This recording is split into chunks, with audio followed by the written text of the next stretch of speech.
poner más largas, y las 6 continuamos la próxima semana. Ya, partamos.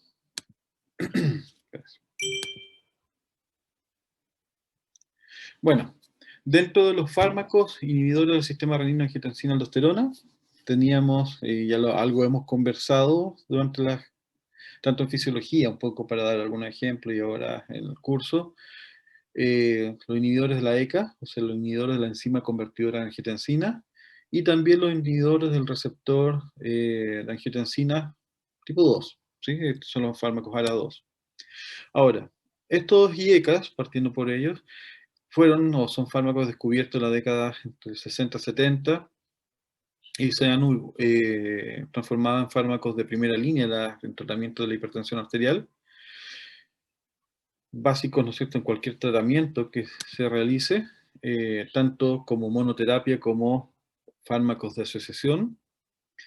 Ahora, estos fármacos en general son péptidos derivados ¿no es cierto?, de la angiotensina, que tienen como función actuar como bloqueadores, ¿sí? De tal manera impedir que, ¿no es cierto?, que la angiotensina 1 se pueda, o la enzima convertidora de angiotensina pueda actuar sobre la angiotensina 1, ¿sí? De tal manera que inhibimos su actividad. Entre los principales fármacos que tenemos dentro de esta familia está el captopril, el enalapril, el fosinopril, ramipril y el quinapril. Y como muestra la figura, ¿sí?, en nuestro sistema, ya.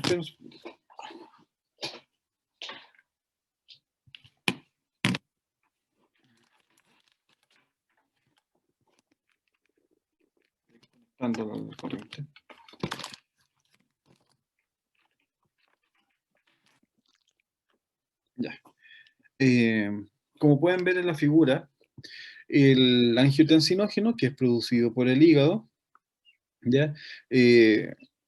Va a convertirse en angiotensina 1 por acción de la renina, que es producida a nivel renal, ¿no es cierto? Y sabemos que esta renina se va a liberar, ¿no es cierto?, por cambios finalmente en la presión arterial, que van a variar las concentraciones de sodio absorbidos. Ahora, esta renina, ¿no es cierto?, que va a catalizar el paso de angiotensinógeno a angiotensina 1. Esta angiotensina 1, por la enzima convertidora de angiotensina que es producida en el pulmón, va a producir la angiotensina 2. Y de esta angiotensina 2 vamos a ver dos funciones principales, que va a ser un vasoconstrictor potente, y también a nivel de la corteza suprarrenal va a estimular la liberación de aldosterona, en el cual, ¿no es cierto?, la aldosterona va a estimular la retención de sodio, eliminación de potasio y obviamente absorción de agua. Y de esa manera, ¿no es cierto?, poder controlar como medidas a más largo plazo, como se acuerdan cuando hablábamos del sistema cardiovascular, para regular la presión arterial.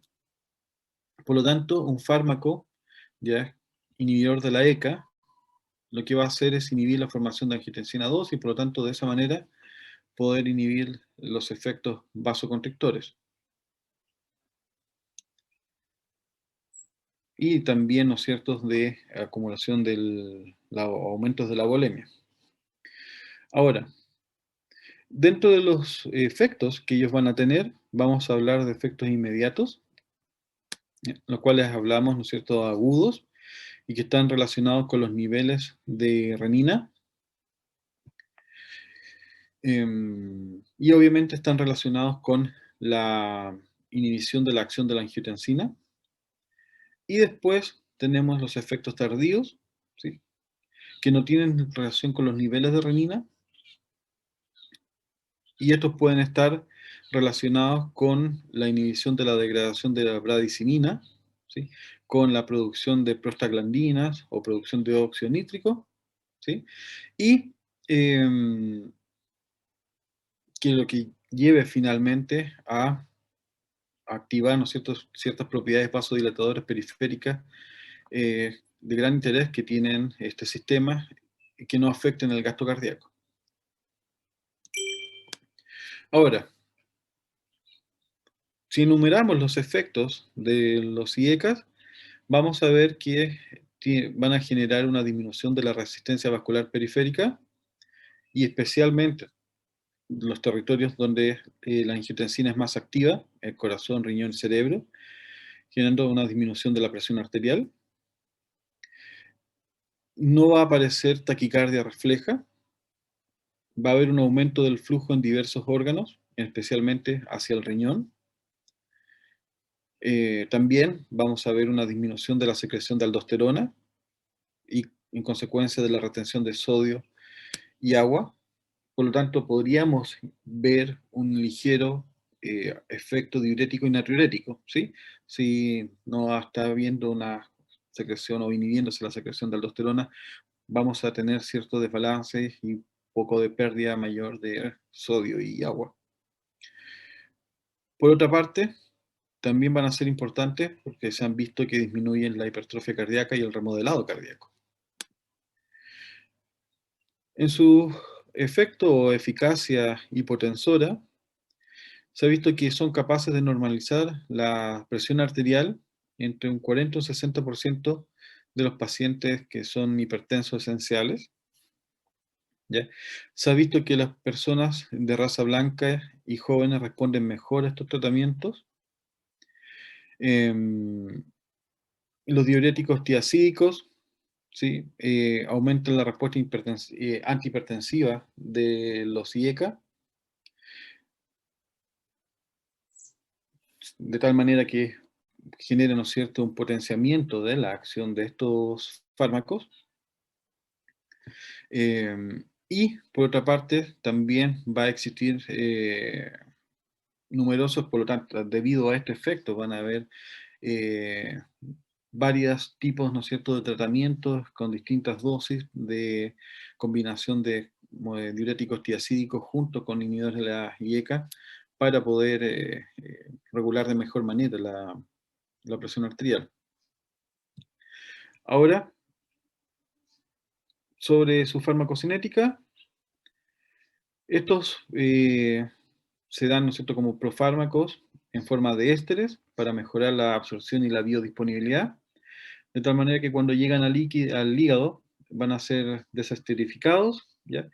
Y eso va a generar, ¿no es cierto?, un periodo, entre comillas, de latencia, entre que generamos la activación del fármaco y este pueda llegar al sitio de acción para poder actuar. Con respecto a su excreción, es por vía renal, mayormente, de tal manera que en personas con insuficiencia renal, dependiendo del grado de esta, ¿no es cierto?, hay que limitar su dosis o tal vez eliminarla, eliminar el uso de este tipo de fármacos en pacientes tal vez que ya han perdido la función renal por completo.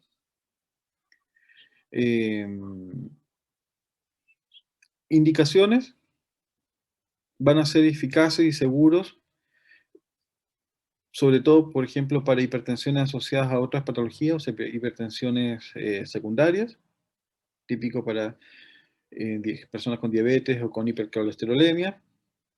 También para la insuficiencia renal, característica de las diabetes o mellitus tipo 1, y el caso de nefropatías crónicas, ¿no es cierto?, no de origen diabético, ya en los cuales pueden generar hipertensión arterial. Estos inhibidores de la IECA van a retardar el avance de esta, ¿ya? De tal manera que protegen la funcionalidad renal, ¿ya? Y que ésta avance hacia una nefroangiosclerosis. En la insuficiencia cardíaca se ha visto una disminución significativa de la morbimortalidad, ¿sí? Disminuyendo, entre otras cosas, ¿sí?, por ejemplo, el remodelado ventricular, producto, ¿no es cierto?, del aumento de la presión arterial. Y sobre todo, ¿sí?, el disminuir la hipertensión ventricular izquierda, disminución de la presión arterial, la precarga y la poscarga, por lo tanto va a mejorar la función ventricular. Acuérdense en esta parte de todo lo que hemos conversado con respecto al ciclo cardíaco, ¿ya? Entonces, si nosotros disminuimos la presión arterial de esa manera, inmediatamente vamos a estar eh, trabajando o actuando sobre todos los parámetros que van a modificar el gasto cardíaco. Ahora, con respecto a los antagonistas de los receptores de la angiotensina 2, tenemos losartán, irbesartán, valsartán, telmisartán, candesartán y el leprosartán, donde obviamente, eh, tal vez de los más conocidos hasta el momento, podríamos tener al losartán y el candesartán, ¿o no? Los que tienen experiencia, tal vez los de más uso o más tiempo en uso clínico. Cristian, tal Sí, vez los profe, que, lejos. Lejos ¿no es cierto? los sartán, sí, valsartán también mucho, candesartán también, sí. Yo diría que son los más Ujú. usados. Eh, Aún, de todas maneras, que se han estado tratando de introducir nuevos fármacos, se han mantenido estos por ya el conocimiento y la eficacia y seguridad que han mantenido, que han presentado esto. Ahora, como les decía, estos son inhibidores del receptor angiotensina 2, por lo tanto su función no es inhibir la producción de angiotensina 2, ¿sí? Sino que unirse al receptor y antagonizar su efecto. Ahora, hay que tener consideración, ¿no es cierto?, que dentro de los receptores de angiotensina 2, ¿ya? El- no vamos a entrar en ese detalle mucho, tal vez puede que lo vean en otro curso, pero la angiotensina 2, ¿por qué tiene ciertas acciones duales que hay que tener en consideración cuando se dan el fármaco? Porque se ha visto que tiene, ¿no es cierto?, puede tener una acción vasoconstrictora, que es la que nosotros más buscamos, y también acciones vasodilatadoras. Y dependiendo del receptor, las concentraciones y el lugar, ¿no es cierto?, donde podemos tener uno u otro, ¿sí?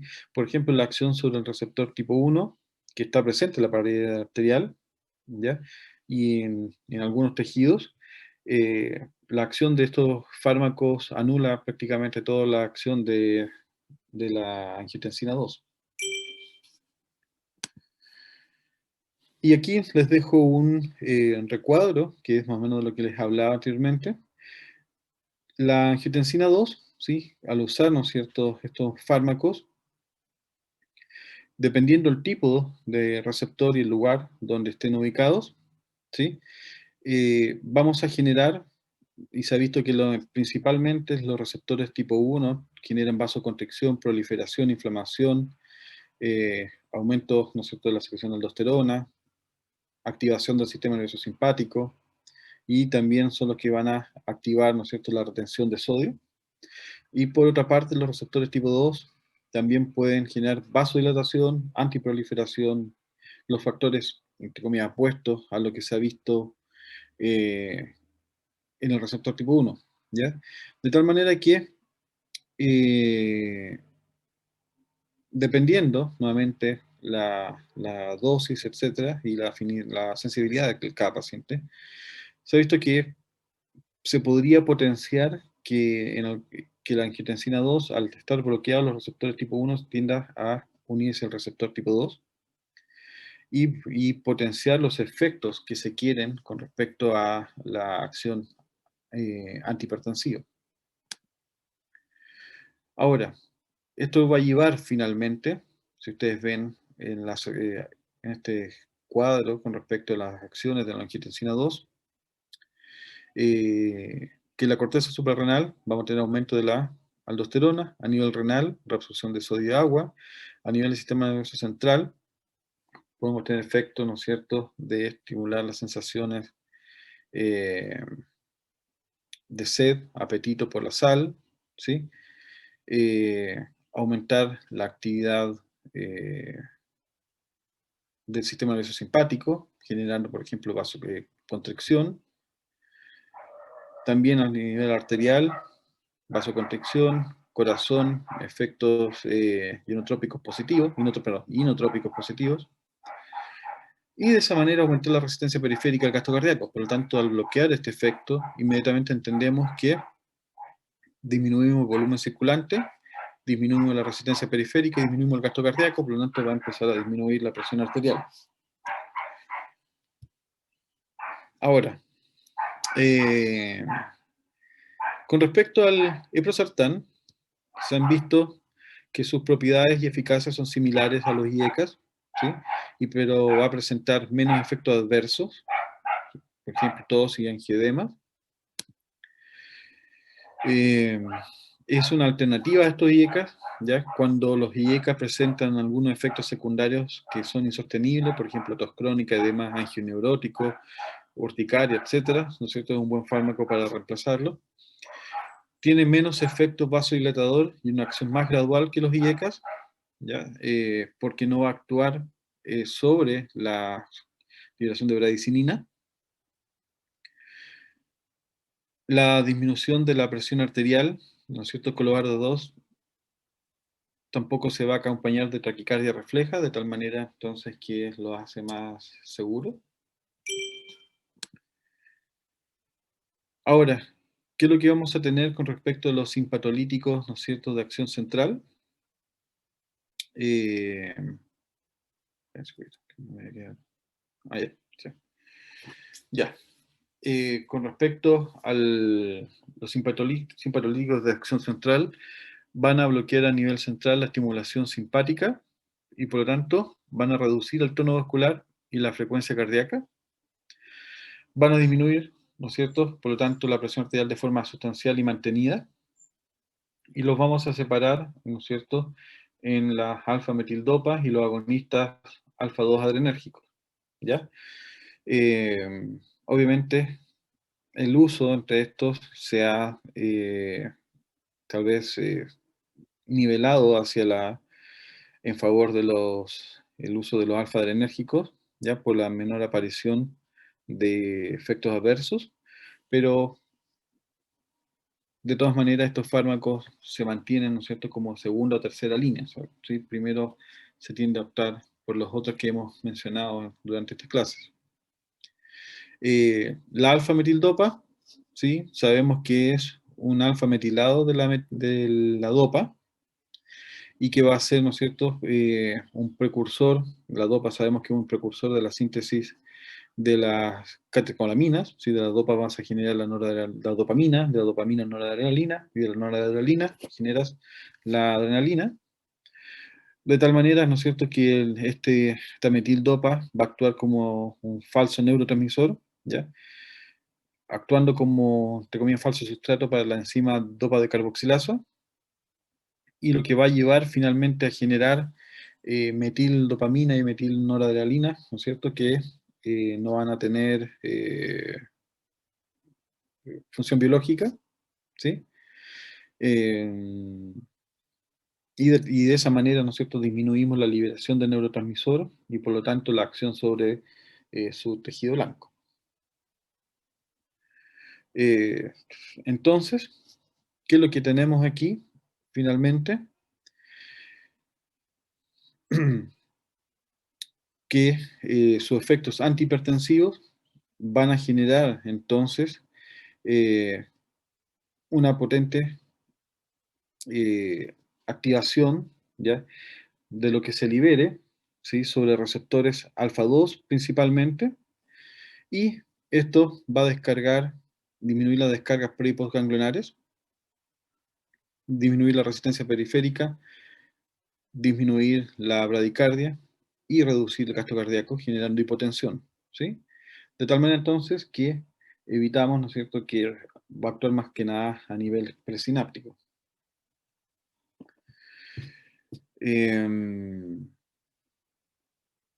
No va a interferir en el funcionamiento del reflejo barostático, no genera hipotensión postural, no produce un efecto de rebote, sus acciones son prolongadas, no va a reducir el gasto cardíaco ni el flujo sanguíneo hacia órganos vitales, por lo tanto, es un fármaco que puede ser eficaz para hipertensos con insuficiencia renal. ¿Qué reacciones adversas tiene? Retención de líquidos, edema, incremento de peso, sedación, ¿no es cierto?, sensación de somnolencia, especialmente al principio del tratamiento, lasitud, dificultad en concentración mental, tendencia depresiva, disminución del libido, puede generar signos extrapiramidales, ginecomastia y galactorrea, y también podría generar hepatotoxicidad, anemia hemolítica y la aparición de algunos cuadros de lupus. Por lo tanto, sus indicaciones, debido a estos efectos adversos, eh, se ha limitado, o sea, como les decía en la otra diapositiva, se ha preferido el uso de otros fármacos alfa-adrenérgicos más que este derivado de alfa-metildopa, eh, especialmente, ¿no es cierto?, para casos de hipertensión leve o moderada. Solamente en el caso de alguna hipertensión grave, en los cuales ¿no es cierto?, los otros fármacos no responden bien, tal vez se podrían administrar estos fármacos, obviamente con seguimiento para evitar los efectos secundarios. Eh, y también, por ejemplo, en las personas a las mujeres que están con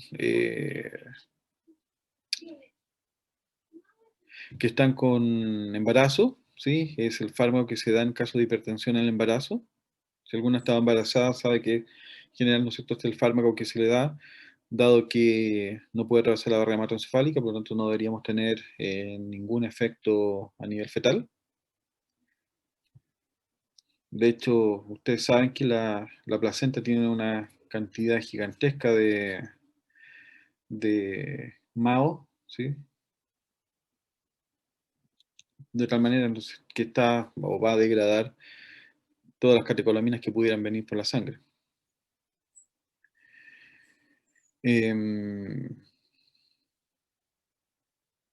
Bueno, con respecto a los otros fármacos, los agonistas de los receptores alfa-2 adrenérgicos, como la clonidina y la guanfacina, estos son agonistas alfa-2 que van a tener tanto a nivel central, hipotálamo y bulbo raquídeos, como a nivel periférico, ¿ya? Aunque predominan más los efectos vasodilatadores centrales. A nivel central, la clonidina estimula los receptores alfa-2 en el sistema nervioso central, disminuyendo las eferencias simpáticas del sistema nervioso central, de tal manera que podemos disminuir, ¿no es cierto?, la activación central sobre el sistema cardiovascular. Pero también vamos a ver la acción periférica, inhibiendo la liberación de noradrenalina en nervios simpáticos ganglionares, de tal manera que al inhibir, ¿no es cierto?, la acción noradrenérgica, podemos tener una disminución en la, por ejemplo, vasoconstricción, y de esa manera disminuir la resistencia vascular periférica. ¿Qué reacciones adversas vamos a tener? Puede generar hipotensión postural, ¿ya? Pero leve. A la larga puede producir retención de agua y sodio, ¿ya? Lo cual de todas maneras se puede controlar con diuréticos. Puede generar sedación y sequedad de la boca, molestias gastrointestinales, cansancio, depresión psicológica,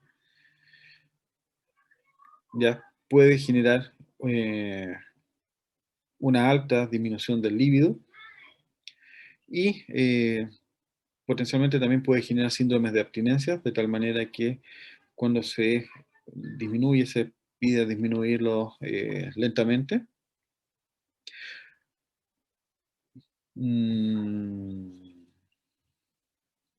Basta, ¿no es cierto?, con una 2 dosis de clonidina para que se manifieste la abstinencia. De tal manera entonces que hay que regular su consumo y su suspensión. Ahora, las indicaciones, cuando ocuparlos, para hipertensión arterial leve o moderada, ¿ya? Que tengan alguna eficiencia similar con la metildopa. En caso de hipertensiones más graves, se puede combinar con diuréticos para aumentar su eficacia. Y es muy necesario cumplir con los regímenes terapéuticos, ¿ya? Para no caer, ¿no es cierto?, en síntomas de abstinencia. También se ha ocupado este tipo de fármacos para poder tratar otros síndromes de abstinencia, por ejemplo, opiáceos o nicotina, ¿sí? De tal manera que poder, a través de la disminución de del tratamiento con este fármaco, poder primeramente calmar los síndromes y después hacerlos, tratar de desaparecer. Ya. Ahora con respecto a los bloqueadores alfa-1 del enérgico, los principales que vamos a ver, la presocina, tetrazzocina, doxocina, tamsulosina y el urapidilo, los cuales sabemos que van a bloquear selectivamente y de forma competitiva a los receptores postsinápticos alfa-1, y eso, ¿no es cierto?, lleve finalmente a una vasodilatación y por lo tanto hipotensión. No van a afectar los mecanismos de feedback negativo, ¿ya? Mediados por la activación de los receptores alfa-2 presinápticos, ¿sí? Y en el caso, ¿no es cierto?, que pudiéramos ver algunos efectos colaterales severos, ya que tal vez inaceptables, se podían impedir con otros fármacos como la fentolamina y la fenoxibenzamina, que van a bloquear los alfa-1 y alfa-2, y de esa manera asegurarnos, ¿no es cierto?, que no aparezcan otro tipo de cuadros. Ahora, sus efectos antihipertensivos, vamos a ver que disminuye la presión arterial y disminuye los niveles de LDL, colesterol y triglicéridos, aumenta los niveles de HDL y disminuye la resistencia a la insulina. ¿Sí? También se ha visto que disminuye la agregación plaquetaria y aumenta la actividad fibrinolítica del plasma, de tal manera que disminuye el efecto de los fenómenos trombóticos. Ahora, como efectos secundarios, vemos que genera o puede generar hipotensión importante con la primera dosis, generando a veces mareo, desmayos o sensaciones de palpitaciones y acompañados con bradicardia. En menor frecuencia puede generar cefalea, somnolencia, debilidad, palpitaciones y náuseas. Raramente, congestión nasal, sequedad de boca y erupciones. Y muy raramente puede generar impotencia o dificultad de eyaculación. ¿Qué indicaciones o precauciones podemos tener al uso de estos fármacos? En hipertensiones arteriales leves o moderadas, presenta eficacias similares a la alfa-metildopa y beta bloqueadores, ¿ya? Pero, ¿no es cierto?, para su uso no se recomienda como monoterapia. En formas más resistentes de hipertensión arterial se dan asociados con diuréticos, con beta bloqueadores o inhibidores del sistema renina-angiotensina-aldosterona o un verapamilo. En caso de hiperplasia benigna de próstata, ¿sí?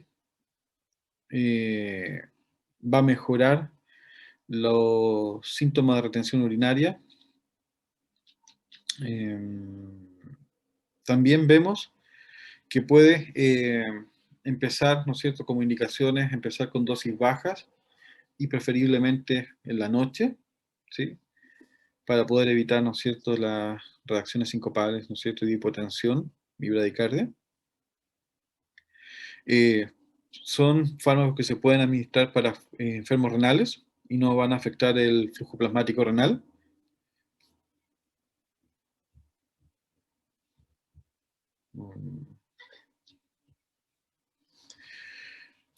Ya.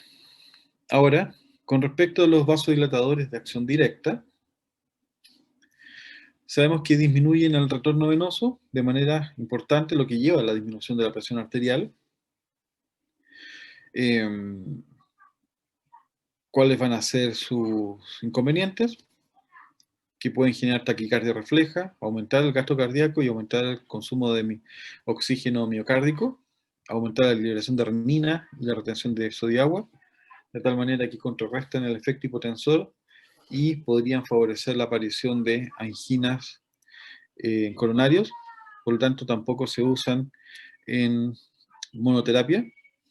Sus principales fármacos es el minixodilo, el nitroprusiato, diazóxido y la hidralazina.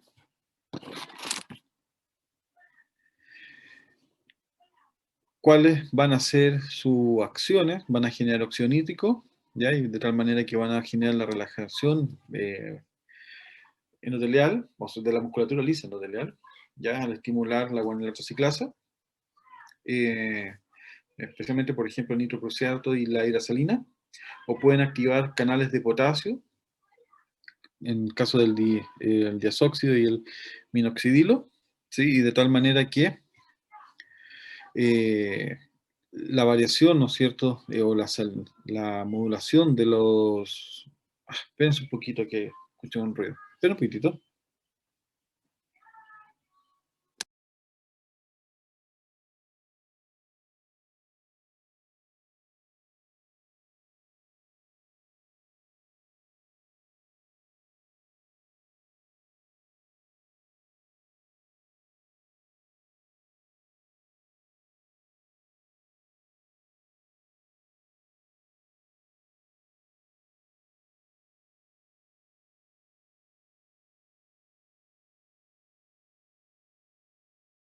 ¿Aló? Perdón, ya. Eh,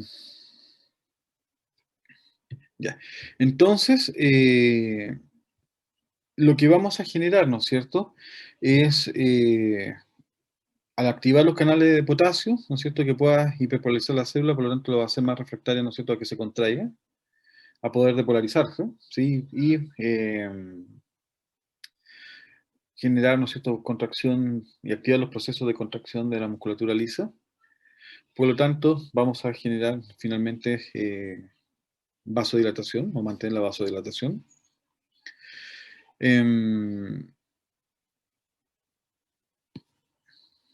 Ya.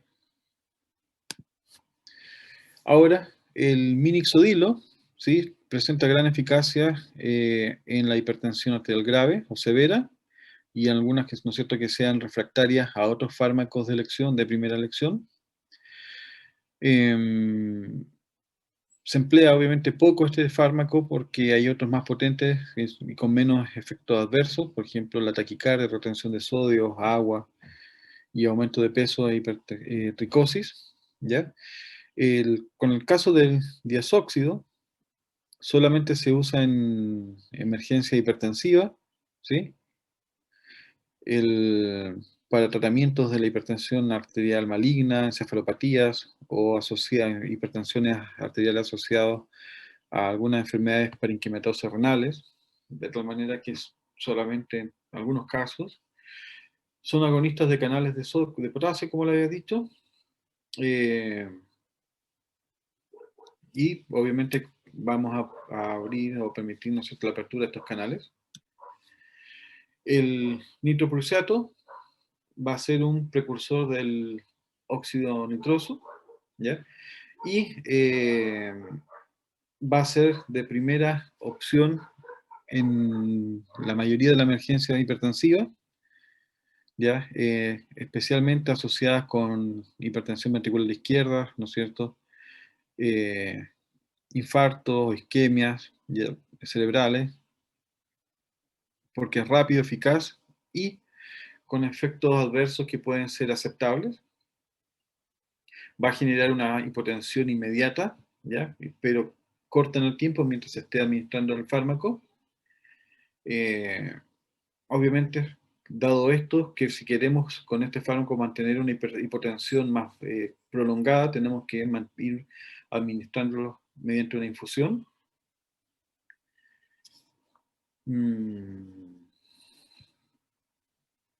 Ya, la hidralazina va a tener una acción vasodilatadora selectiva sobre el sistema arterial, ¿no es cierto?, preferentemente en las áreas esplánica y renal, y escaso, ¿no es cierto?, en piel y músculo. Eh, Su acción, principalmente, es consecuencia de cambios producidos en la permeabilidad de la membrana, ¿ya? De tal manera que, dado su acción vasodilatadora, eh, se usa preferentemente en las formas más severas de hipertensión arterial y combinado siempre con diuréticos o con beta bloqueadores,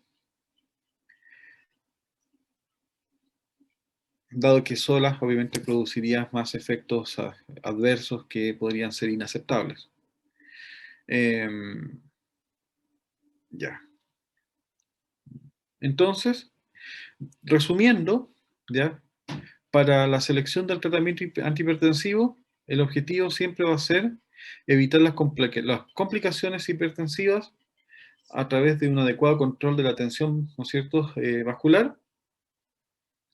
Y como norma, el tratamiento siempre tiene que ser individualizado eh, en base a, ¿no es cierto?, criterios racionales y objetivos, viendo la característica del paciente, la severidad de la hipertensión, su edad, sexo, raza, ¿sí? Factores de riesgo, etcétera, ¿ya? De tal manera que la eh, elección del fármaco va a estar asociada, ¿no es cierto?, con la eficacia, tolerancia, seguridad y eficiencia que esto es presente para el paciente. Y aquí les dejo una tabla que tal vez para que ustedes las puedan tener y seguir, cuáles, por ejemplo, en una situación clínica, cuáles fármacos son más aconsejados como medicamentos de elección y cuáles podrían ser desaconsejados, ¿ya? Para que se la aprendan, porque obviamente las voy a preguntar.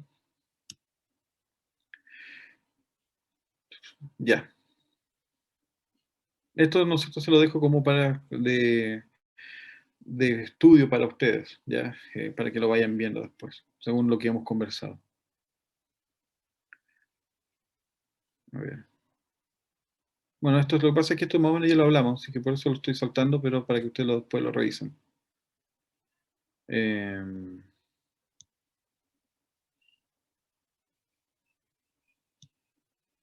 ya, no, está bien. Esto más o menos ya lo conversamos, así que lo dejo para que lo revisen ustedes. ¿Dudas?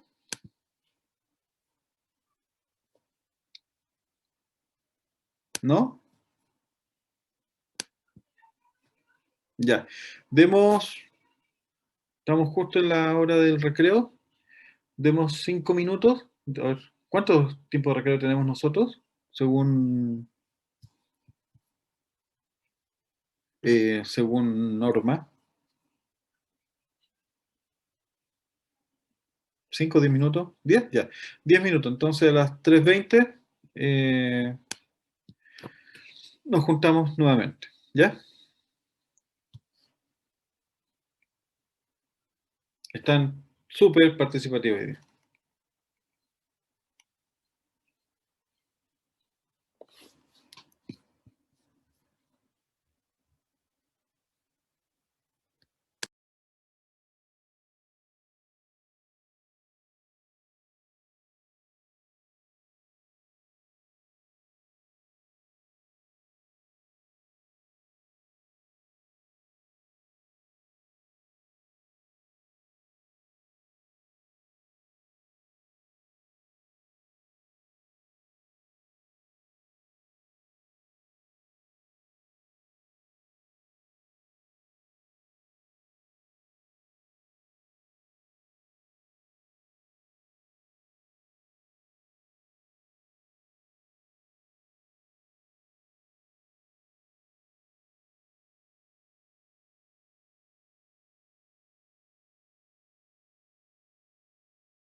Ya, ¿cómo están?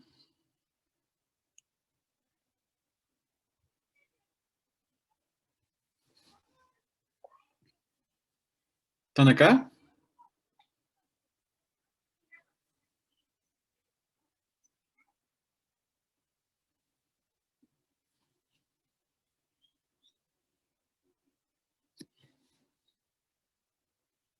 ¿Aló? ¿Están aquí o no?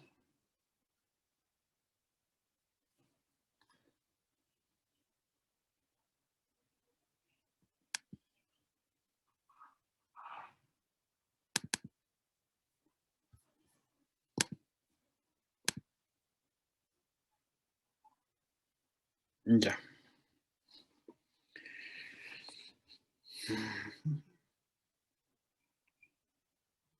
Ya, espero que estén todos, entonces vamos a continuar.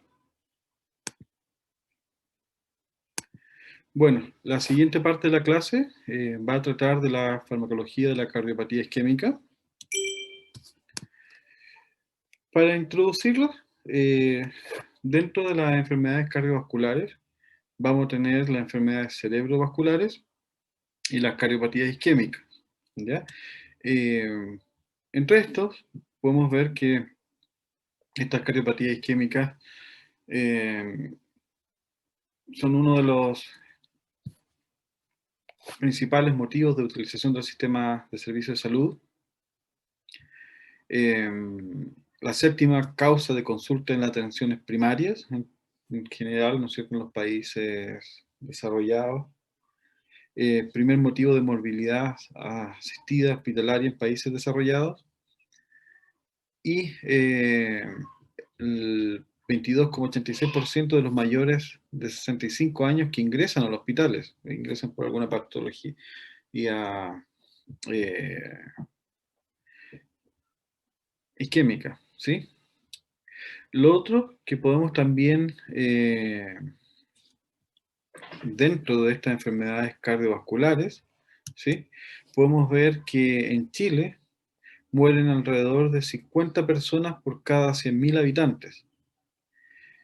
Y dentro, ¿no es cierto?, de estas enfermedades cardiovasculares, la cardiopatía isquémica es la primera causa de muerte, ¿sí?, seguida por la otra que le nombraba, que son las enfermedades cerebrovasculares. Esta cardiopatía isquémica se genera por un déficit del flujo sanguíneo coronario, ¿ya?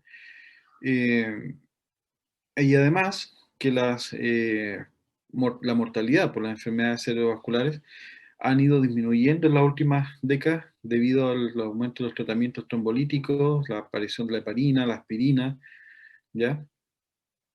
Y lo que ha llevado finalmente a al aumento de la supervivencia a corto y largo plazo después del infarto al miocardio.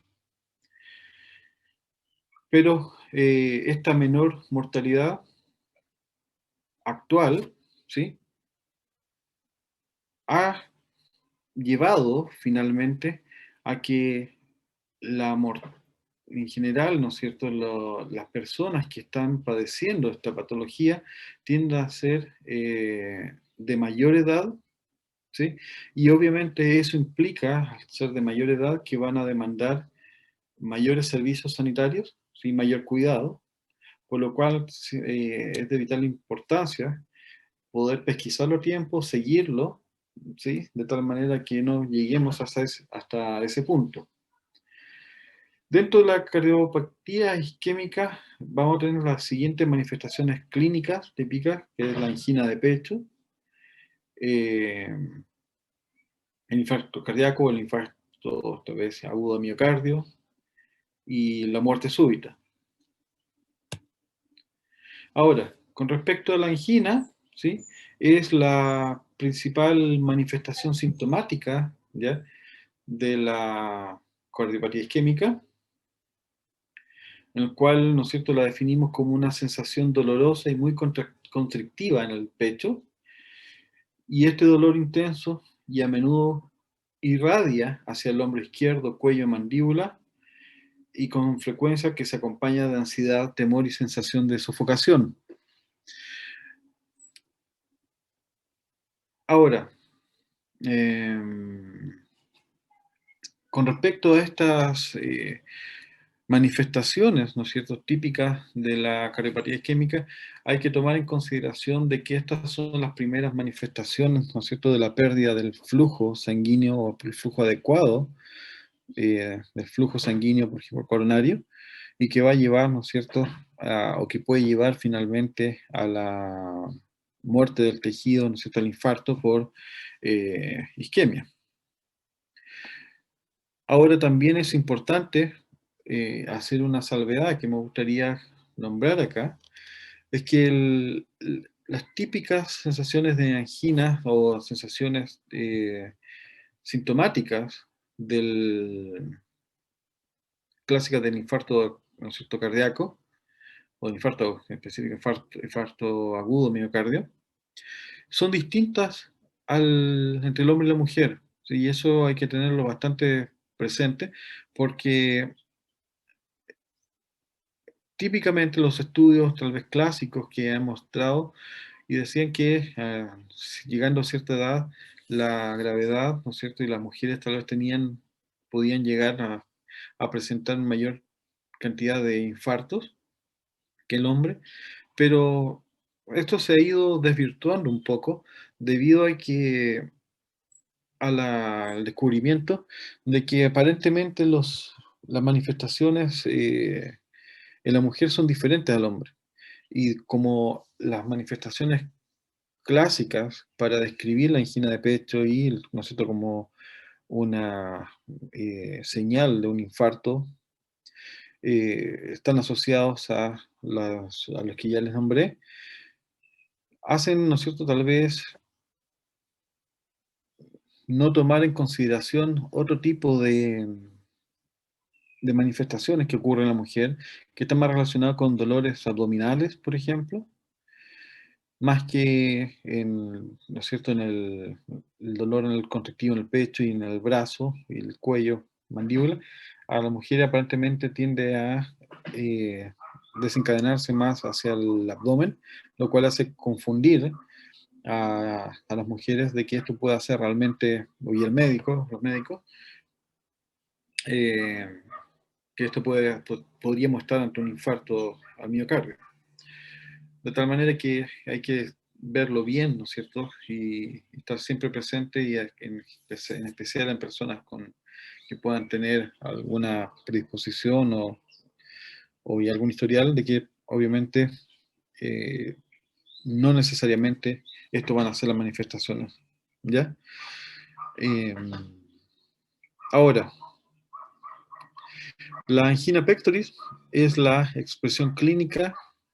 Vamos a hablar de las más clásicas, pero tomando en consideración que ya se están describiendo otras, ¿no es cierto? Como les digo. Pero la angina pectoris es la expresión clínica de una situación aguda, transitoria, irreversible de una isquemia miocárdica, y que esto obviamente va a dar lugar, o se va a dar lugar por un aporte y demanda de oxígeno que está desequilibrado en el miocardio, lo que puede finalmente llevar, ¿no es cierto?, después de unos minutos de isquemia, generar profundos cambios en el metabolismo y actividad eléctrica del corazón, y lo que obviamente se puede eh, o puede llevar a un fuerte dolor breve en el tiempo, que es lo que vamos a hablar de la angina, y este se puede convertir en irreversible, llevando al infarto agudo, ¿sí?, cuando ya el tejido se destruye y se genera la necrosis celular. Ahora, ¿por qué es importante? Porque el flujo sanguíneo coronario, que va finalmente a irrigar, si usted se fija, en condiciones basales, va a suplir entre el 60 al 75% del oxígeno que necesita el corazón para poder funcionar.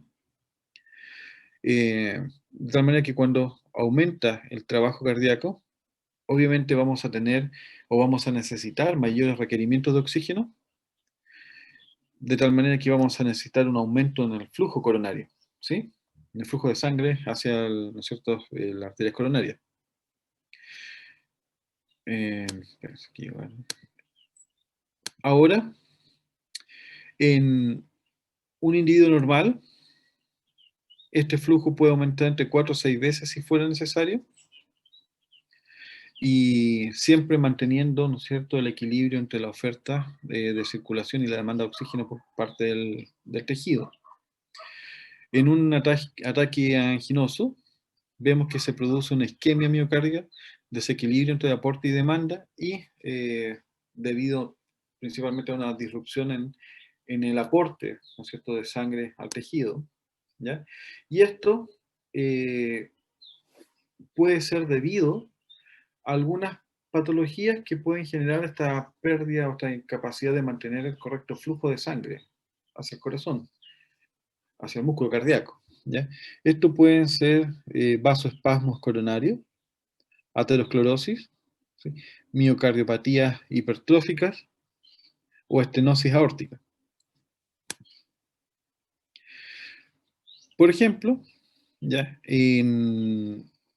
si acá tenemos, ¿no es cierto?, el flujo sanguíneo coronario, si tenemos un ateroma, ¿ya?, podemos generar una angina por esfuerzo, ¿sí?, típico, ¿no es cierto?, ante un ejercicio físico o emociones, en los cuales se fuerza, ¿no es cierto?, el paso de sangre por esta zona en la cual está limitando el flujo hacia el tejido. También podemos tener vasoespasmos, o sea, contracciones eh, como vasoconstricciones, ¿ya?, espasmódicas, lo cual va a limitar el flujo en un periodo de tiempo, lo que puede llevar, ¿no es cierto?, a una angina en reposo.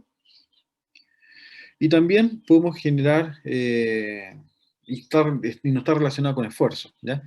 Y también podemos generar, en el caso de una angina inestable, en el cual podría deberse, por ejemplo, a una placa ateromatosa, en el cual está bloqueando el paso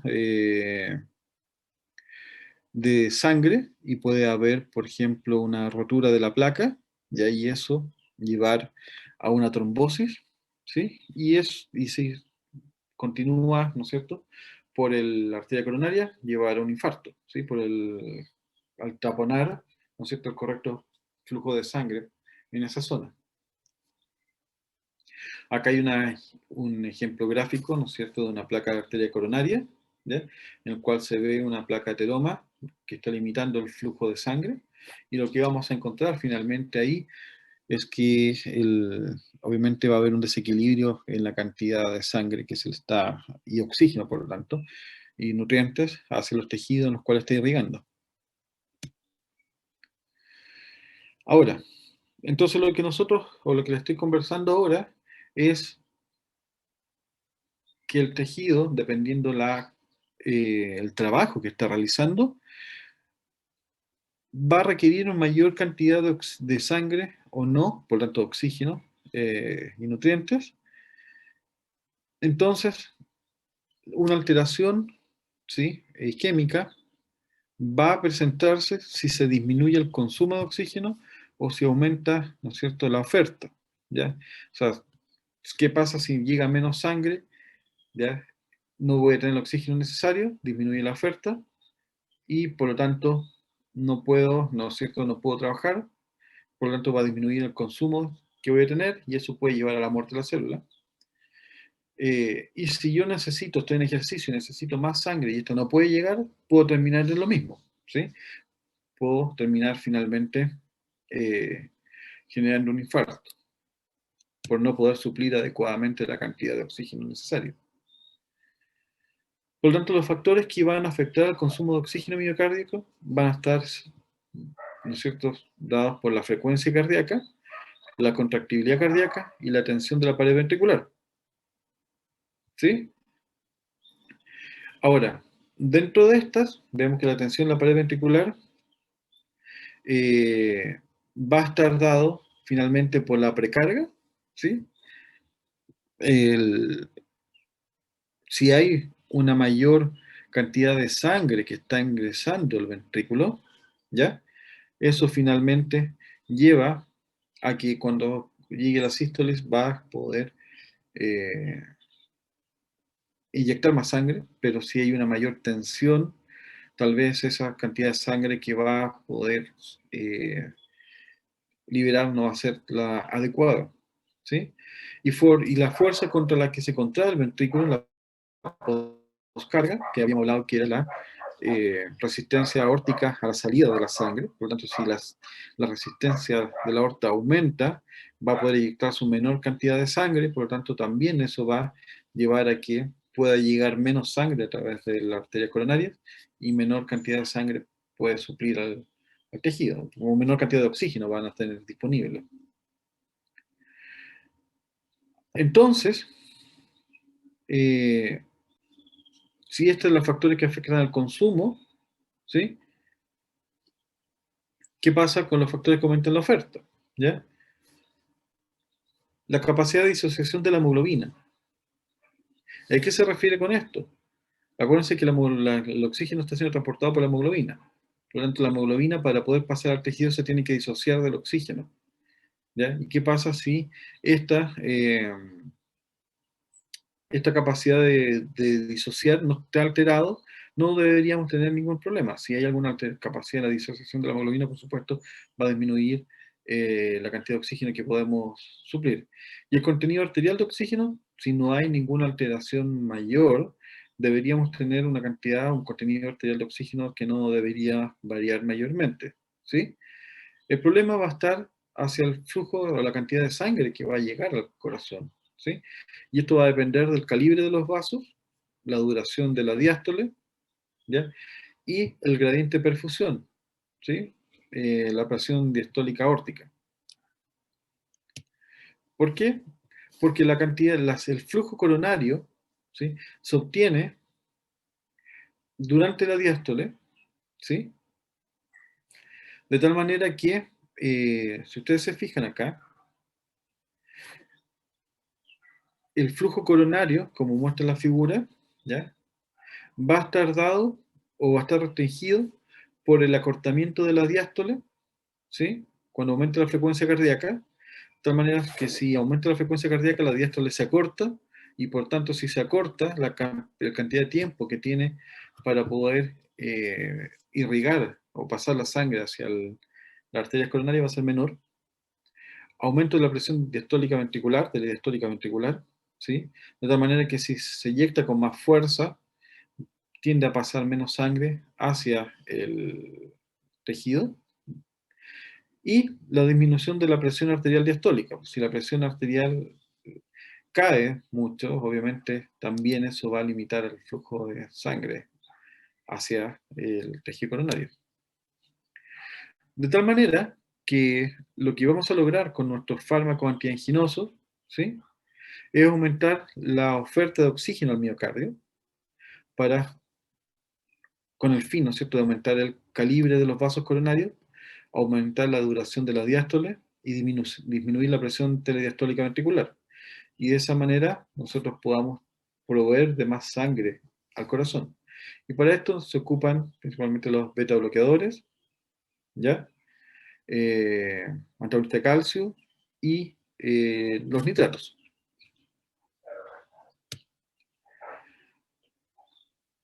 Y los que van a también, por otra parte, disminuir el consumo de oxígeno por el miocardio. ¿Y qué es lo que vamos a hacer? Disminuir el retorno venoso, por tanto la tensión de la pared ventricular, y por lo tanto va a requerir menos energía la célula, y disminuir la frecuencia y la contractibilidad cardíaca. Si disminuye la frecuencia y la contractibilidad, nuevamente las células miocárdicas no necesitan tanta energía para funcionar, por lo tanto no requieren tanta flujo de sangre para que, o tanto oxígeno, ¿no es cierto?, que se le transporte para poder funcionar, ¿sí? Y eso lo vamos a lograr, ¿no es cierto?, en los mismos fármacos. Ya.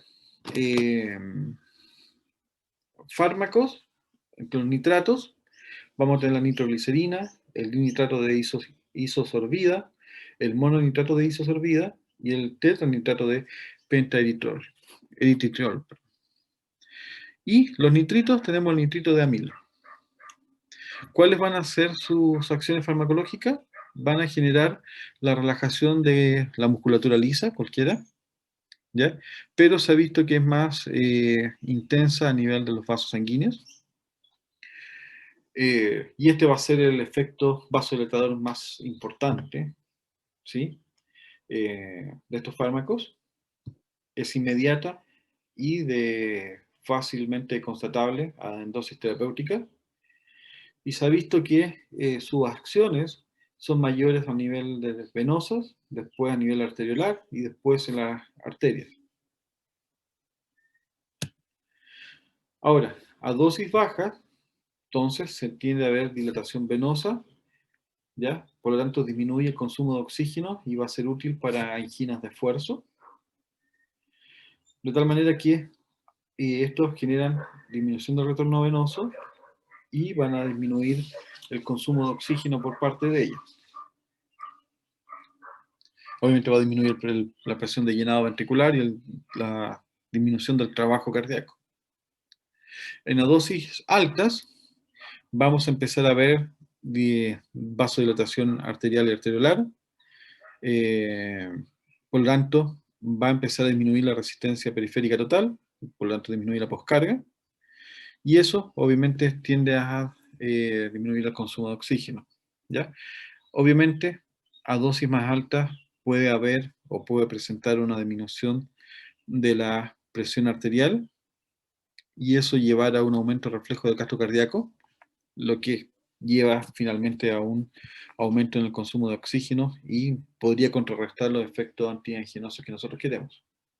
Por eso hay que, obviamente, cuidar la dosis. Con respecto a los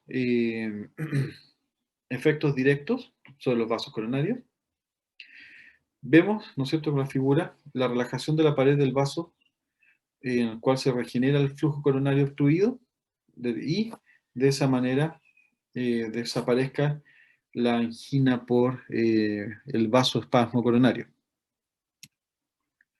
Y los efectos indirectos, vemos que la venodilatación va a disminuir la precarga y va de esa manera disminuir la presión ventricular diastólica, lo que lleva, ¿no es cierto?, a una reducción de la compresión mecánica del vaso coronario, aumentar, ¿no es cierto?, durante la diástole, favorece la redistribución del flujo de sangre desde las zonas epicárdicas, mejorando así el aporte de oxígeno a las zonas, y así, ¿no es cierto?, va a ser útil para las anginas de esfuerzo. Entonces, ¿cómo van a actuar finalmente estos fármacos? Van a relajar la musculatura lisa a través de la estimulación de la polineurociclasa, favoreciendo la producción de GMP cíclico, ¿ya? Y eso obviamente lleva a la liberación de óxido nítrico, y sabemos que el óxido nítrico finalmente lleva a disminuir la concentración de calcio citosólico y por lo tanto disminuye la contracción de la musculatura lisa y genera vasodilatación, que es lo que les muestro en la figura, ¿ya? Bueno, con respecto a los aspectos farmacocinéticos, vemos la nitroglicerina, es rápida, importante, y genera, ¿no es cierto?, o posee importante metabolización vascular y hepática, se administra por vía sublingual para evitar el efecto de primer paso, empezando a ver sus efectos a los 2 a 5 minutos, y estos van a durar por corto periodo, ¿sí? No más de 30 minutos. Su vida media en la sangre es alrededor de 2 a 3 minutos.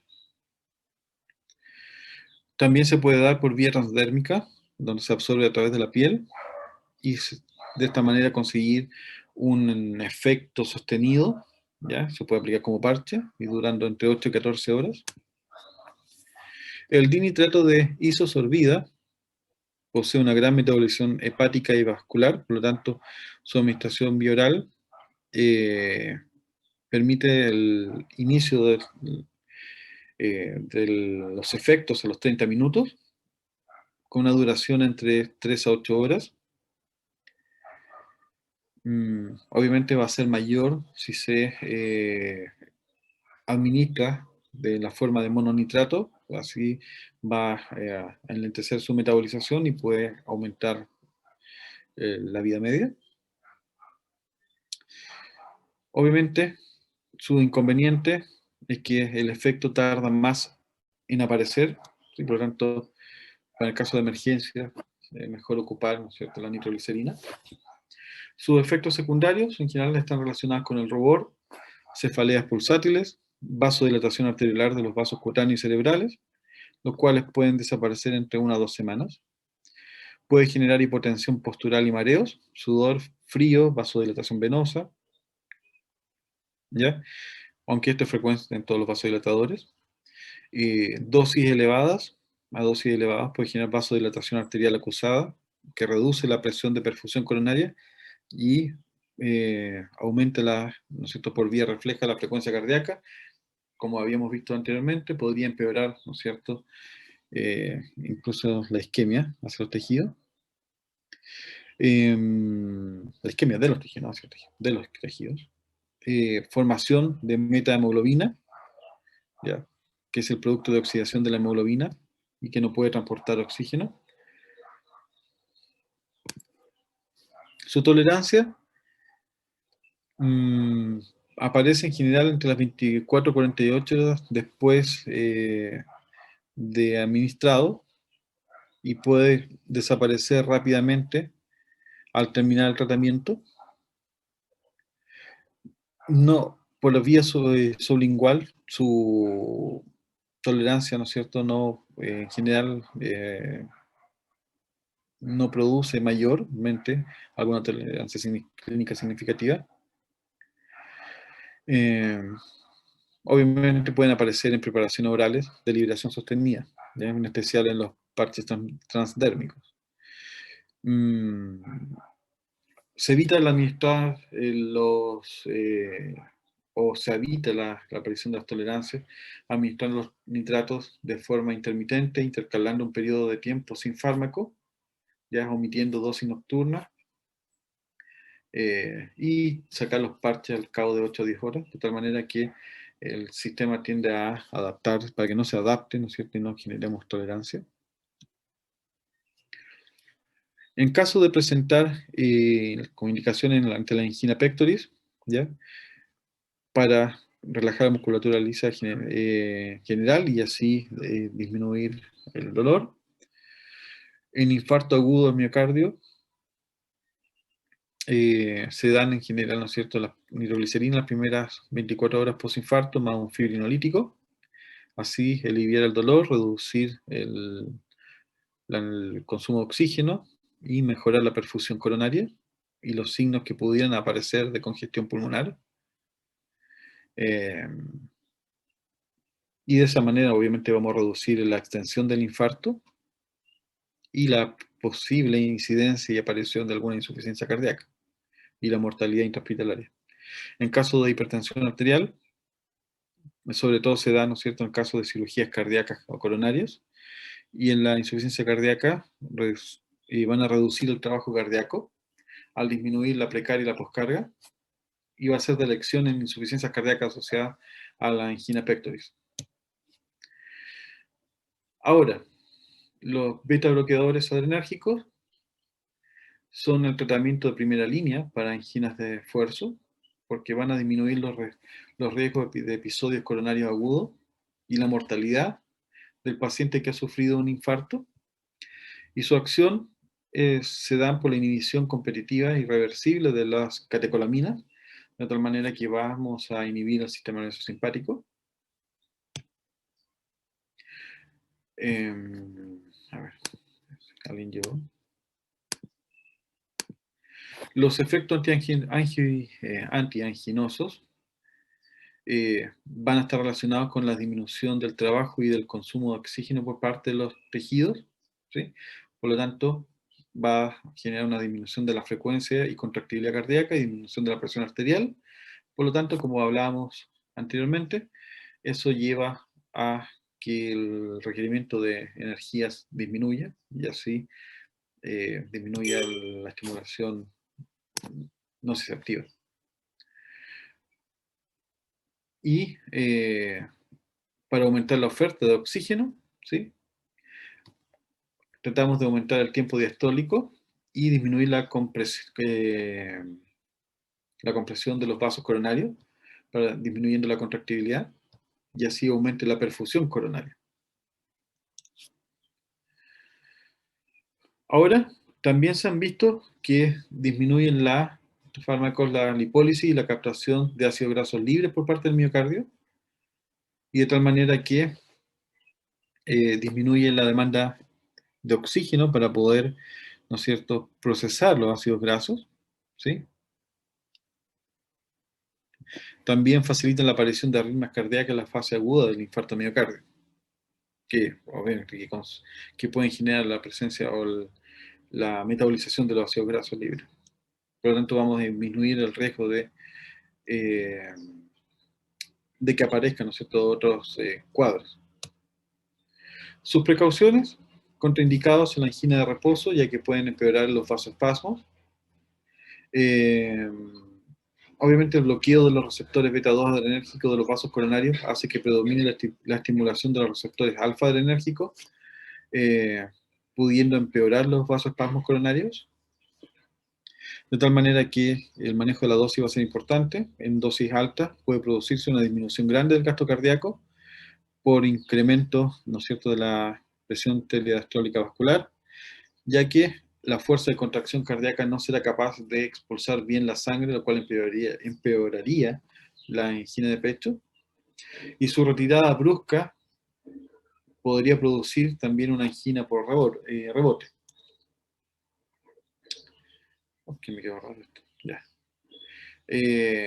Efectos adversos: bradicardia, bloqueo auriculoventricular, falla cardíaca, vasoconstricción, fatiga, depresión, peor control de la glicemia en los diabéticos, extremidades frías. ¿Y qué indicaciones podemos tener? En caso de angina crónica de esfuerzo, es el tratamiento de elección para tratamientos crónicos, ¿no es cierto?, la angina de esfuerzo, porque ha demostrado mayor efectividad en estos casos. Disminuye el número de ataques, aumenta la tolerancia al ejercicio y suprimen la arritmia y disminuyen el riesgo de infarto miocardio. Y van a ser muy útiles en pacientes hipertensos con insuficiencia cardíaca. También va a disminuir el consumo diario de nitratos.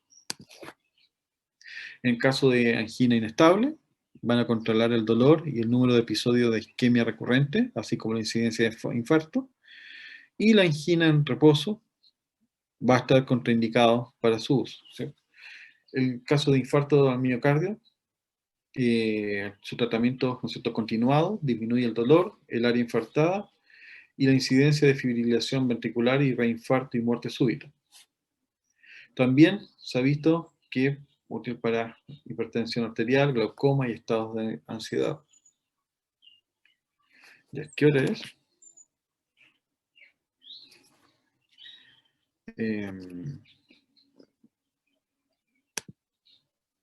Espérense un poquito.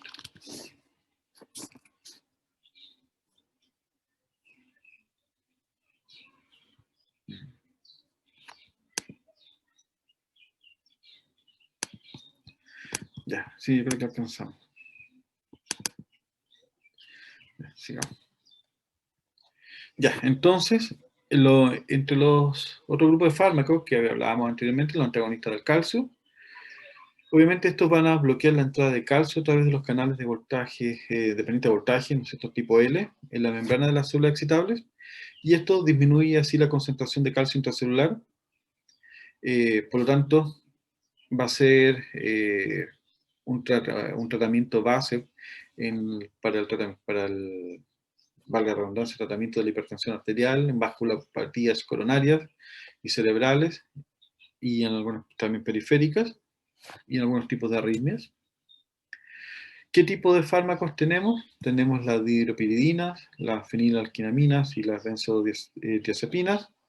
Entre las dihidropiridinas tenemos el nicardipino, amlodipino, nifedipino, anidipino, barnidipino y el nimodipino. Y entre las fenilalquilaminas vamos a tener el verapamilo, y entre las benzodiazepinas el diltiazem. Entonces, si nosotros sabemos que el calcio, su función es muy importante como mensajero celular y también para poder secretar hormonas y otras moléculas, para la contracción muscular, ya tanto lisa, esquelética o cardíaca. También es importante para los procesos de agregación plaquetaria y coagulación, los síntesis y liberación de neurotransmisores y sustancias vasoactivas, y para la activación de enzimas. Por lo tanto, el calcio también va a ser muy útil como transportador de carga eléctrica y para poder alterar el potencial de membrana. Por ejemplo, muchos de, ¿no es cierto?, de los canales también, si bien en menor medida, llevan, ¿no es cierto?, al flujo de calcio para poder modular o el potencial de membrana durante el potencial de acción. Por ejemplo, en el cardiomiocito, ¿sí?, el calcio necesario para la contracción muscular va a alterar el potencial de membrana y eso lleva, ¿no es cierto?, a una extensión del periodo refractario, ¿sí?, aumentando el tiempo, ¿no es cierto?, la extensión del potencial de acción en esta célula.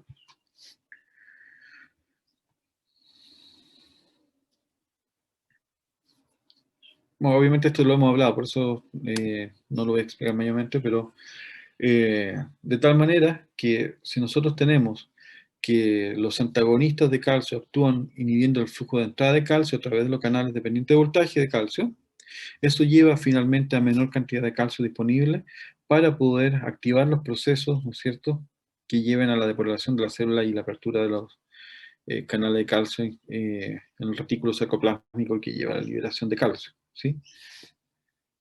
Y así, ¿no es cierto?, vamos a poder generar, ¿no es cierto?, una disminución de la frecuencia cardíaca. Ahora, dentro de los canales de calcio dependiente de voltaje que vamos a utilizar acá, existen al menos 6 tipos, ¿ya?, dentro de los cuales tenemos los canales tipo L, que son los lentos o de umbral de activación alto, y los T, que son transitorios de umbral bajo, entre los cuales vamos a tener, ¿no es cierto?, los NPQR, ¿sí? También. Eh, Obviamente, los canales tipo T se abren en respuesta a pequeñas depolarizaciones y los de umbral alto exigen para su apertura fuertes depolarizaciones, ¿ya? Eh, Ahora, la inactivación que vamos a generar también va a ser variable. Por ejemplo, eh, con respecto a la inactivación para los canales tipo T, ¿sí?, van a ser muy rápidas, en periodos cortos, y la inactivación para los canales L, ¿no es cierto?, duran mayor cantidad de tiempo, ¿sí? Obviamente el hecho de que su umbral sea más alto implica, ¿no es cierto?, que la fuerza necesaria para llegar a eso, a la activación de este, toma más tiempo. Por eso, obviamente, su inactivación lleva a, a que dure más. Ahora, ¿cuáles van a ser los efectos farmacológicos de la inactivación de o la administración de antagonistas de calcio sobre el bloqueo de los canales tipo L? ¿Ya? Que la musculatura lisa arterial coronaria, ¿no es cierto?, o va a actuar sobre esto, también sobre el miocardio y sobre las fibras conductoras del impulso cardíaco. Por lo tanto, vamos a tener una acción sobre el sistema éxito conductor, un efecto sobre el miocardio contráctil y también sobre las musculaturas arteriales, ¿sí? Por lo tanto, modulando el flujo de sangre hacia el tejido. Ahora, las distintas familias de los antagonistas de calcio, obviamente, no van a originar los mismos efectos farmacológicos y tienden a mostrar más predilección por un tipo de tejido que otro. Eh, Hay que tener presente de esto. ¿A dónde la dejé? No, ya. No importa. Ya. Entonces, tenemos que, obviamente, la dihidropyridina van a actuar principalmente por vasos sanguíneos, mayormente que a tejido cardíaco. El verapamilo tiende a actuar mayormente sobre tejido cardíaco que sobre vasos sanguíneos, y el diltiazem también sobre tejido cardíaco, sobre vasos sanguíneos, pero no tanta predilección como vemos con respecto al verapamilo. Ahora, los efectos farmacológicos están mayor relacionados, ¿no es cierto? Por ejemplo, el corazón, el verapamilo, el diltiazem, disminuyendo la frecuencia cardíaca y la contractibilidad, disminuir la conducción auriculoventricular, incluso los bloqueos auriculoventriculares, por ejemplo, antiarrítmicos, y así mantener el gasto cardíaco permanente y constante. Y van a tener un importante efecto antianginoso y moderadamente antihipertensivo. Y sobre la musculatura lisa vascular, la dihidropiridina van a afectar principalmente la resistencia vascular, generando vasodilatación, donde se ve, ¿no es cierto?, que los efectos de la dihidropiridina van a ser mucho mayores que el del TSM y este mayor que la verapamilo. Ahora, a nivel periférico, van a generar vasodilatación arteriolar generalizada, disminución de la resistencia vascular periférica, y esto obviamente lleva a una disminución de la presión arterial. También las dihidropiridinas, algunas pueden producir algunos efectos hipotensores fuertes, aumentando el tono simpático con la actividad del sistema renina-angiotensina-aldosterona, lo que podría llevar a un aumento del gasto cardíaco y la frecuencia cardíaca y aumentando el consumo de oxígeno, de tal manera que su uso tiene que ser regulado y con cuidado, en especial en pacientes con anginas, ¿sí? Ahora, en pacientes, la dihidropyridina en pacientes sanos y con pacientes con espasmos coronarios, generan vasodilatación, obviamente, pero no en los casos de pacientes que presenten aterosclerosis coronaria, ¿sí? Que puedan presentar angina de esfuerzo. Ahora, ¿qué me cambió esto? Bueno, otro tipo de, ¿no es cierto?, esos efectos sobre otros tipos de musculatura lisa. Se ha visto que las dihidropiridinas también relajan el tracto biliar, tracto urinario, útero, y pueden ser útiles para procesos como el cólico biliar. Ahora, para la protección de tejidos isquémicos, en la isquemia cardíaca se producen obviamente alteraciones metabólicas que pueden facilitar, ¿no es cierto?, la entrada de calcio a través de los canales de calcio dependiente de voltaje, y eso podría llevar a un aumento de la contracción muscular, ¿sí? Y eso obviamente consolidar la isquemia miocárdica. Por eso, ¿no es cierto?, el uso, ¿no es cierto?, de estos antagonistas de calcio es importante para tratar los ataques al corazón y los ictus cerebrales. Ya.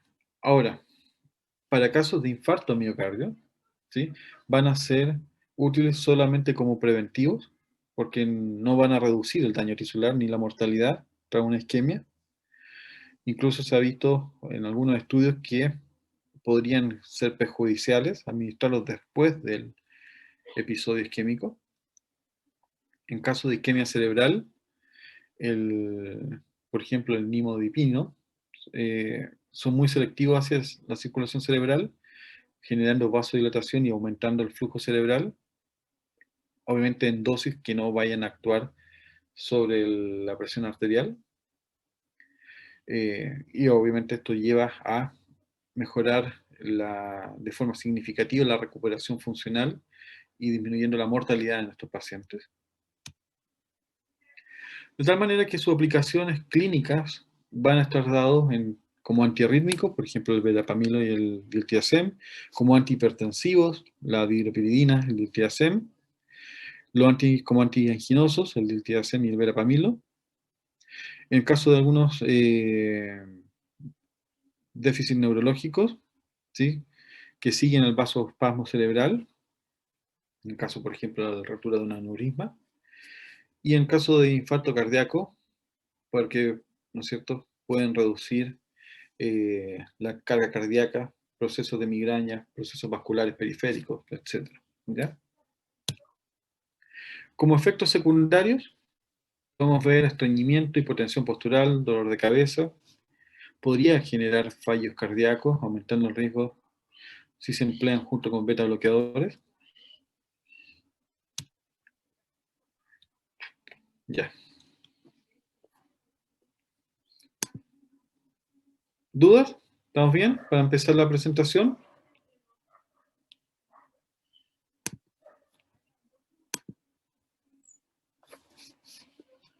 ¿No? Ya. ¿Quiénes son los presentadores? Mi grupo, profe, Santiago Sepúlveda, Cristian Valenzuela y Sebastián Garcés. Ya. ¿Quién va a compartir? Yo voy a compartir la presentación, profe. Ya, dale. Sí.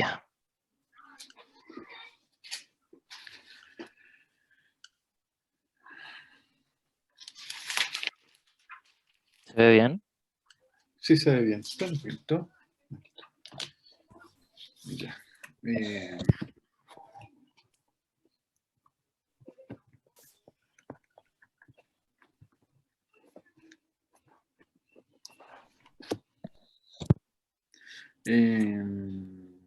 Ya, profe, comenzamos, ¿no?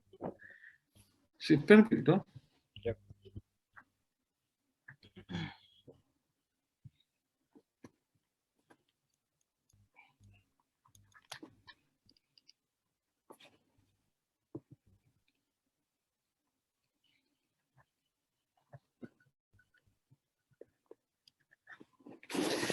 Ya. Ya. Buenos días, profesor. Buenos días, compañero. Hoy les vamos a hablar sobre el inicio de la terapia antihipertensiva con la terapia combinada. Siguiente, por favor. Ya.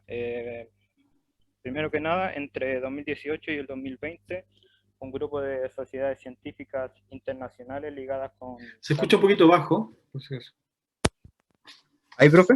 sí, ahí sí. Ya.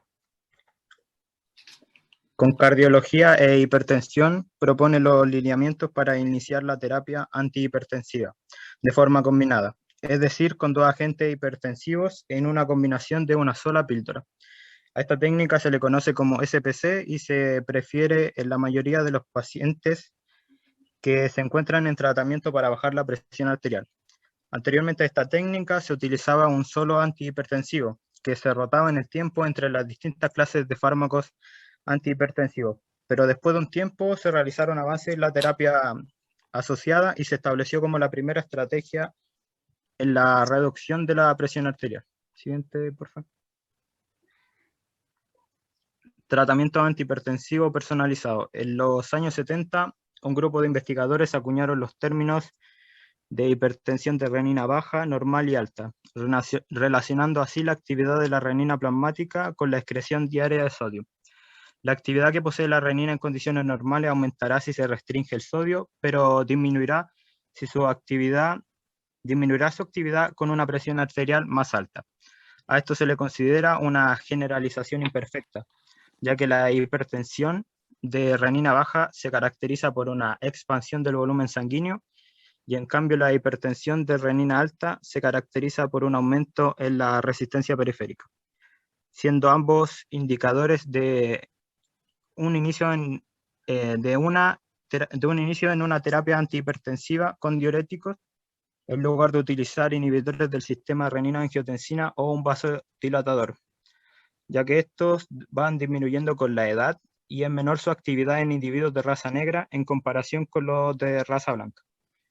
Según las directrices, se recomienda iniciar un tratamiento con fármacos antihipertensivos en compañía de inhibidores de la ECA o BRA en pacientes menores de 55 años y con diuréticos tiacídicos o bloqueadores de los canales de calcio de dihidropiridina en pacientes de edad avanzada. También se recomienda el uso de BRA en pacientes que sean intolerantes a los inhibidores de la ECA Y para pacientes con diabetes y enfermedad renal crónica se recomienda el uso en conjunto de los inhibidores de la ECA y BRA. Siguiente. Ya. Tasa de control en monoterapia versus terapia combinada. Para conocer la proporción de pacientes con hipertensión que pueden ser controlados con monoterapia, se revisaron 4 ensayos clínicos aleatorizados controlados con placebo.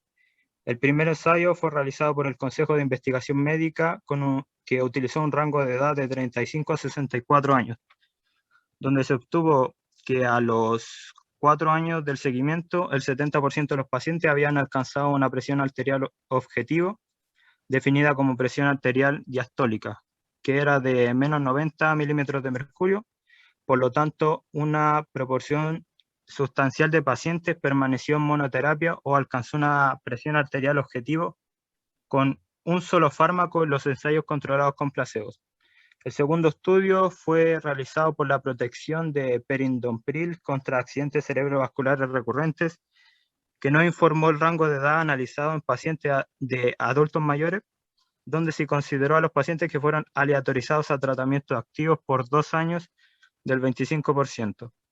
Y para los ensayos realizados por la hipertensión en ensayo de ancianos y ensayos de hipertensión sistólica en Europa, se les recomendó intensificar el tratamiento si los pacientes no tuvieran la presión arterial objetivo, lo que generó que una menor cantidad de pacientes obtuvo con monoterapia con el placebo. Y para el control intensivo frente a control habitual de la presión arterial se observaron 2 ensayos, ACCORD y SPRINT, donde se controló en grupos de tratamiento intensivo, donde se obtuvo una presión objetivo de menos 120 milímetros de mercurio, y normal con una presión objetivo de menos 140 milímetros de mercurio, además de un grupo de control. Continuando a las pruebas que respaldan a SPC, consiste en 4 estudios realizados. El primero, el estudio COACH, se refiere a la combinación de los fármacos medoxamilo, almodipino, los que controlan la presión arterial. Corresponde a un ensayo doble ciego, lo que significa que los individuos ni los investigadores saben a quién se le está administrando los placebos. Los pacientes ingresaron al tratamiento con una presión arterial entre 95 a 120 milímetros de mercurio, quienes pasado 8 semanas con la administración de olmesartán y almodipino presentaron una reducción en la presión arterial. En el ensayo aleatorizado por grupos, la presión arterial sistólica y diasistólica fue de menor a 140 y en pacientes diabéticos menor 130 partido 90. Bueno, el tratamiento inició con un inhibidor de la ECA y en segunda instancia se le aumentó la terapia mediante la combinación de un bloqueador de canal de calcio más la adición de un alfa y un beta bloqueador o espironolactona. Lo que se determinó que la proporción de pacientes alcanzó la presión arterial objetivo a los 6 meses, que fue mayor en el grupo experimental. En el tercer estudio, también de manera doble ciego, evaluó la eficacia de la terapia triple con almodipino, valsartán e hidroclorotiazida en pacientes con hipertensión moderada, como aquí puede ver, de entrada menor a 145 partido 100 milímetros de mercurio, lo que reveló que la terapia triple fue superior a la dual en reducción de presión arterial. Y el cuarto estudio, representado en este gráfico, presenta la relación entre la presión arterial sistólica domiciliaria en un grupo aleatorio versus la duración del seguimiento, expresado en semanas. Los pacientes fueron asignados al azar a la monoterapia inicial con losartán o hidroclorotiazida, Pasando 8 semanas, cambian a monoterapia alternativa dual con losartán más hidroclorotiazida. En la fase 2, correspondiente a la semana 17 a la 32, los pacientes recibieron 100 miligramos de losartán e hidroclorotiazida 12,5 a 25 miligramos. Y finalmente a la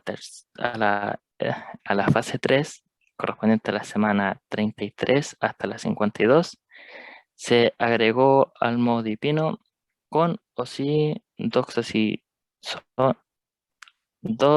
doxazosina para así lograr la presión arterial objetivo correspondiente a 120 a 129 milímetros de mercurio. Bueno, esta figura compara los costos de la atención médica, la adherencia y la persistencia entre los grupos de pacientes que tomaban antihipertensivos como SPC versus SD libres. La diferencia de los costos anuales de la atención médica a los pacientes relacionados con la hipertensión fue de $1.357, correspondientes a 950.000 pesos chilenos, más baja a favor de los SPC que las combinaciones de SD libre, por lo que se determinó que los grupos que se le administraba SPC presentaban una mejor adherencia y contribuía a reducir los costos de atención médica a través de mejores resultados clínicos.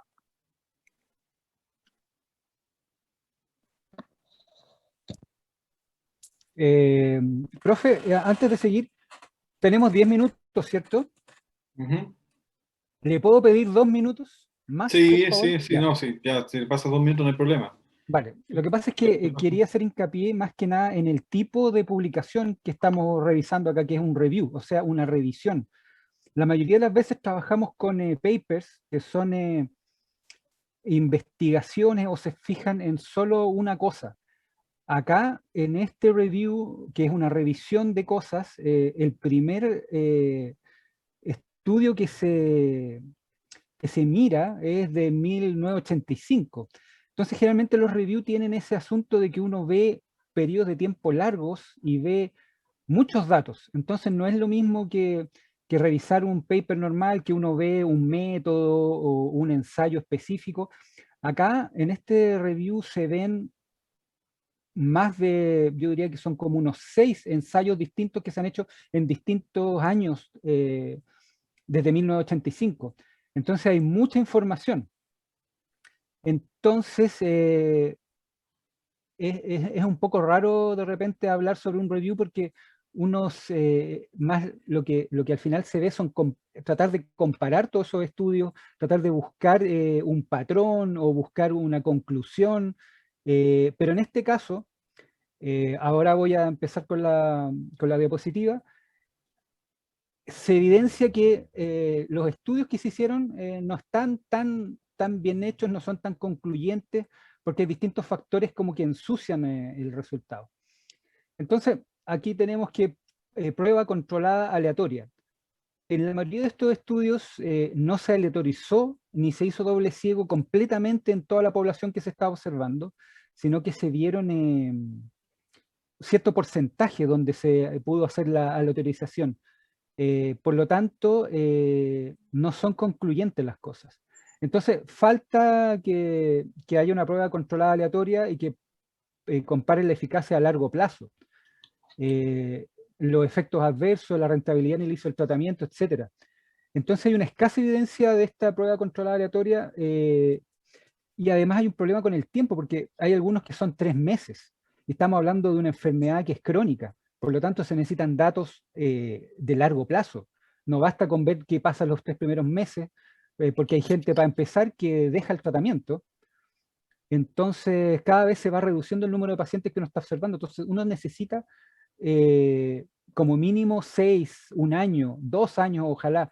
Hay muchos estudios y de estos reviews donde uno ve cosas que han estado durante décadas siguiendo a personas para ver ciertos medicamentos, ciertos comportamientos de hormonas o cosas así. También en este caso como que falta un poco. Por eso el subtítulo del review es Controversias en hipertensión, como el lado contrario del argumento. Porque si bien sabemos o podemos intuir que una terapia asociada de 2 o 3 medicamentos en un solo comprimido pueden ser mucho más valiosos que estar tomando distintos comprimidos, que sobre todo si pensamos en pacientes de adultos mayores, que se les caen, que no saben cuál es cuál, no saben a qué hora, es mucho más valioso tener un solo comprimido que lo tomen una vez y ya se olvidan de su terapia hasta el día siguiente. Entonces, claro, uno puede intuir eso, pero la idea en ciencia es tener un respaldo y saber a ciencia cierta que efectivamente eso es así. Entonces, siguiendo con la diapositiva, estudios observacionales, los estudios observacionales a corto plazo, la mayoría son diseño retrospectivo y con corta duración, menor a 6 meses. Entonces, no se pueden asociar los efectos adversos a cada clase del fármaco, son difíciles de detectar, la fatiga, la hipotensión, y no se informa además adecuadamente. Y el problema que yo veo, por lo menos en este caso, es lo que viene ahora, que son los patrocinadores. Porque hay un problema entre la industria farmacéutica y la salud en general, la salud como bien social, y es que los patrocinadores generalmente son la industria farmacéutica que saca su medicamento, puede ser en este caso una cosa positiva como los SPC, pero apuran, como están patrocinando, apuran a los investigadores tienen que sacar luego un estudio y pasa esto, que los resultados no son los que se esperan, no son los que ellos esperan como patrocinadores. Entonces, dice que patrocinan casi todos los estudios y ahí hay un problema, entonces hay como una, yo diría, lo que tiene... yo sí voy a criticar al gobierno y lo que tiene nuestro presidente, que tiene siempre problemas ahí con sus intereses y los intereses de la nación. Y aquí pasa eso. La siguiente, porfa, Santiago.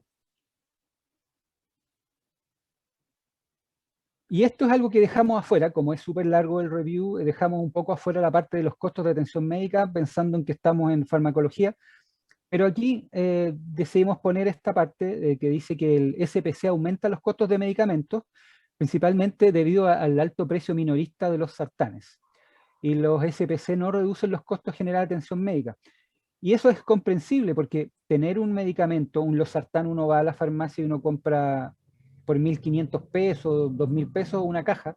En la atención pública los regalan a algunas personas. Sin embargo, para la industria farmacéutica hacer estos productos que son 2 medicamentos en una sola cápsula es técnicamente más complicado, entonces es más caro el SPC. Entonces también es otro punto que hay que poner en la balanza, los costos que trae y los beneficios que también trae. Y lo otro también es otro punto que son los componentes de estos SPC. Dice que mayoritariamente se usan en la hidroclorotiazida, que es de una acción más corta, y en el review nos dicen que la clortalidona, por tener una acción más prolongada, podría ser de mayor preferencia. ¿Por qué la industria farmacéutica prefiere la hidroclorotiazida? No lo sé. Pero también falta eso. O sea, en Chile por lo menos tenemos medicamentos duales, incluso de estos que son genéricos, que es losartán con hidroclorotiazida. Es de los pocos genéricos que vienen asociados, generalmente son monodrogas. Y también tenemos incluso medicamentos de marca, ¿sí? Que son 3, justamente los que estamos viendo acá, que son para la hipertensión, donde va valsartán, hidroclorotiazida y amlodipino. Pero lo que más usa es hidroclorotiazida, entonces falta también ahí hacer más estudios y buscar por qué no se usan otros diuréticos. Por ejemplo, la triamterena también podría ser que como lo vimos en la clase anterior, es un ahorrador de potasio. Entonces hay ciertos casos donde se necesita ese y no hidroclorotiazida. Y la facilidad de uso, que eso es lo que yo decía hace un rato, que es lo más evidente, que los RPC, perdón, está mal escrito ahí, los SPC, o las terapias asociadas en un solo comprimido, es mucho más flexible, es mucho más fácil. Sobre todo, yo siempre pienso en los adultos mayores que que son los que llegan a la farmacia con más complicaciones, o que uno ve a sus abuelos de repente tomando un montón de medicamentos que perfectamente podrían ir en 1 o 2 comprimidos al día y se nos ahorrarían muchos problemas. La siguiente, por favor. Uso racional de SPC.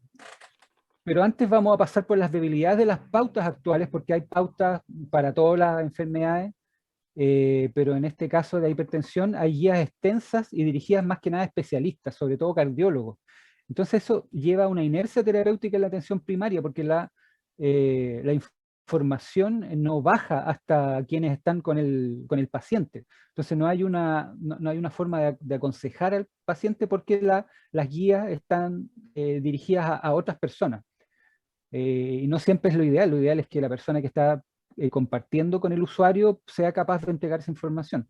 Y lo que decía antes, hay una fuerte presión de la industria farmacéutica que lleva a estudios que muchas veces tienen un mal soporte estadístico porque se hacen más rápido. De hecho, mis compañeros en algún minuto decían que no se entregó cierta información, que no eran concluyentes. Entonces eso es lo que ocurre finalmente cuando hay esta presión. Y lo otro es la duración insuficiente de los ensayos, que también fue lo que dije hace un rato, que nos lleva generalmente a resultados poco concluyentes y muchas veces erróneos. Y ya yendo directamente al uso racional de CPC, se propone iniciar la terapia usando el algoritmo ABCD, que lo vamos a ver en la siguiente diapositiva. También titular cada dosis máxima a su máxima concentración sin efectos secundarios. Esto es, iniciar con, por ejemplo, 50 miligramos de losartán y subir hasta 100 y ver cómo va el paciente, y luego llegar a esa máxima concentración, no quedarse en la menor, sino que ir subiendo hasta una dosis ideal donde no tenga efectos secundarios. Y finalmente, lo que vengo diciendo más de 3 veces, que reducir la carga de píldoras. Y ahí tenemos este uso de los comprimidos de más de una especie, que pueden ser 2 o 3 componentes, que es mucho más cómodo. La siguiente. Y aquí tenemos el algoritmo ABCD, que es súper fácil. Para personas menores de 55 años y que sean blancas, se usa IECA o bloqueadores del receptor de angiotensina. Este O generalmente viene asociado por cierta intolerancia que hay en algunas personas a los IECA. IECA me parece que, por lo que estaba leyendo en el review, es lo que más se indica. Pero los los bloqueadores del receptor de angiotensina se usan también en caso de que algún paciente tenga intolerancia al IECA. Entonces, para mayores de 55 años o población blanca, negra, se usan bloqueadores de calcio o diuréticos. En una etapa 2 se usa lo mismo, IECA o inhibidores bloqueadores del receptor de angiotensina, más alguno de los otros que se usaba en la primera etapa de los mayores de 55 y negros, que es bloqueador de calcio